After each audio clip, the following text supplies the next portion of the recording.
네, 여러분 안녕하세요. 스포츠 클래식 김창덕입니다. 이번 시간에는 국제대회에 대한 이야기를 좀 해보려고 하는데요. 야구 국제대회 하면 유독 국제대회에 나가면 약해지는 선수들이 있습니다. 이번 WBC 명단 발표 이후에도 그런 이야기가 많이 나왔는데, 명단에 이름을 올린 양의지, 박병호, 최정 등이 야구 팬들이 생각하는 대표적으로 국제대회에 약한 선수들입니다. 확실히 기록만 살펴봐도 이 선수들은 KBO 리그보다 국제대회에서 활약이 미미한 것이 사실인데요.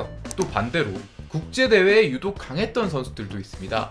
이번 WBC 명단에 이름을 올린 김현수, 박혜민, 그 외에도 부상으로 이번 대회에는 함께하지 못하지만 국제대회마다 좋은 모습을 보였던 허경민 등의 선수들이 있습니다.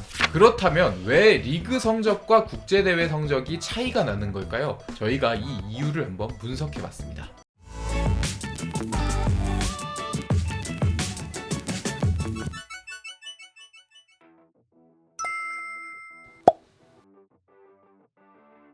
국제대회에 약했던 박병호나 최정은 대표적인 홈런 타자로 노림수를 두고 스윙을 굉장히 크게 하고 들어오는 게스히터입니다. 이런 유형의 선수는 같은 거포라고 할지라도 노림수를 두고 스윙을 주로 크게 하는 유형이 아닌 들어오는 공에 따라 즉각적으로 대처를 하는 타격 유형을 가지고 있는 김태균이나 이대호에 비해 전혀 다른 유형이라고 할 수 있는데요.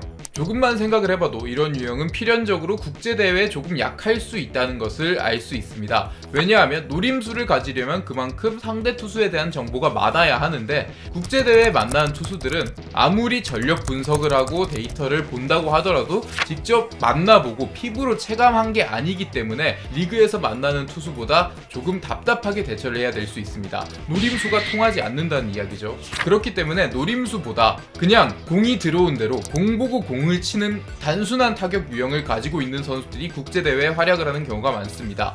2008 베이직 올림픽 2차 예선 당시에 어마무시한 타격 성적을 보인 김주찬 역시 노림수를 가지고 들어온다기보다는 단순하게 접근해 공을 보고 공을 치는 그런 유형의 선수입니다.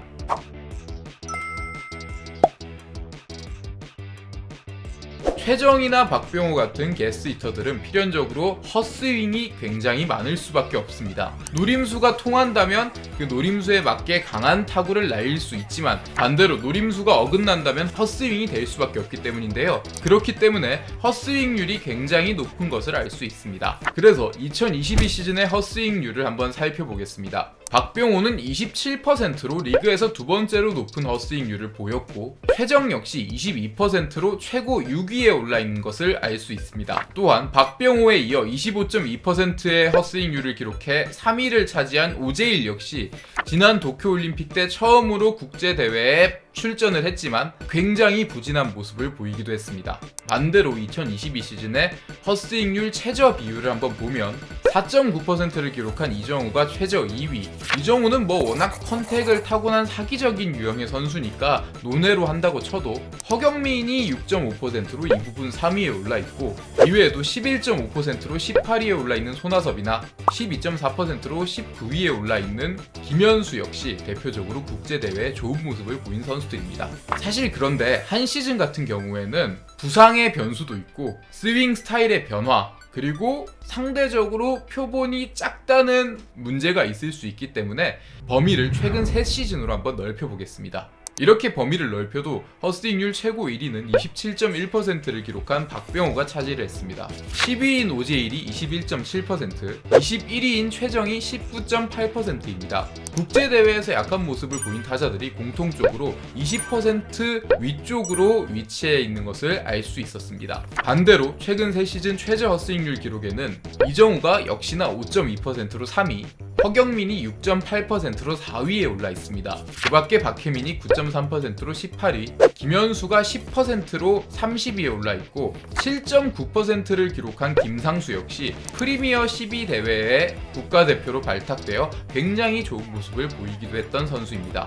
이렇게 국제대회에 강했던 선수들은 모두가 그런 것은 아니지만 헛스윙률 비율이 10% 미만에 머무는 것이 재밌는 부분입니다.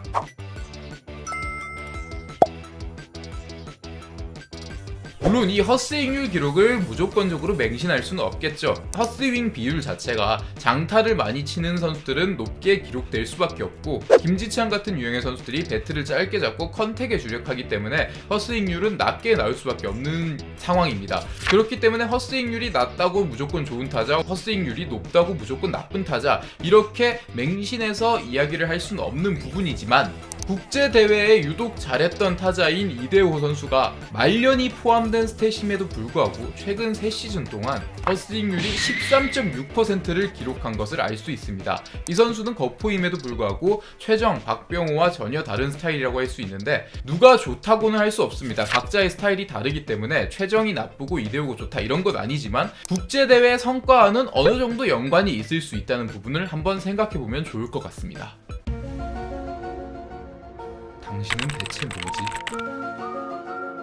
그런데 양의지 선수의 최근 3시즌 헛스윙률을 살펴보면 8.6%로 최저 15위에 올라있고, 2022 시즌은 9.2%로 리그 최저 10위에 올라있습니다. 굉장히 헛스윙이 적은 유형인데, 그렇기 때문에 이런 유형의 선수들은 아까 보셨듯이 국제대회에 굉장히 강했어야 하는데 국제대회 기록이 굉장히 좋지 않죠. 그런데 또 국제대회와 마찬가지로 굉장히 압축된 상황에서 치르는 포스트 시즌에는 양의지 선수가 굉장히 좋은 모습을 보였습니다.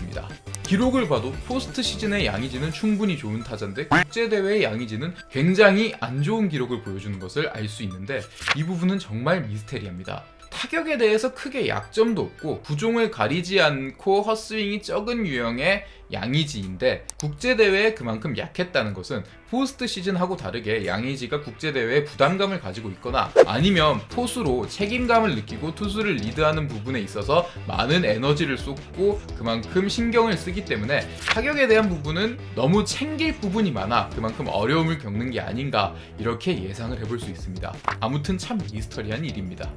네, 이렇게 쿠키 영상까지 한번 살펴봤는데요.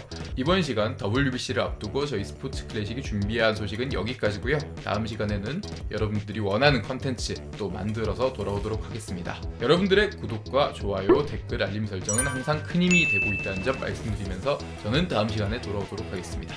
지금까지 스포츠 클래식 김창덕이었습니다. 감사합니다.